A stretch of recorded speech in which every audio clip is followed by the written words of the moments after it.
বর্তমান সময়ে জনপ্রিয় রোমান্টিক জুটি মুশফিকুর ফারহান ও কেয়া পায়েল।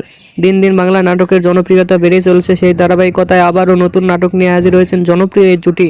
নাটকটির নাম ডুব। এই নাটকটিতে অভিনয় করেছেন বর্তমান সময়ের আলোচিত অভিনেতা মুশফিকুর ফারহান ও আলোচিত অভিনেত্রী কেয়া পায়েল। এই নাটকটির রচনা ও পরিচালনা করেন মোহাম্মদ তৌফিকুল ইসলাম। নাটকটি খুব শীঘ্রই ইউটিউবে প্রকাশিত হবে। আপনারা দেখতে চাইলে অবশ্যই ইউটিউবে চোখ রাখুন এবং নিয়মিত নতুন নতুন নাটকের আপডেট পেতে হলে অবশ্যই চ্যানেলটিকে সাবস্ক্রাইব করে রাখুন। পরবর্তী ভিডিওর জন্য অপেক্ষা করুন।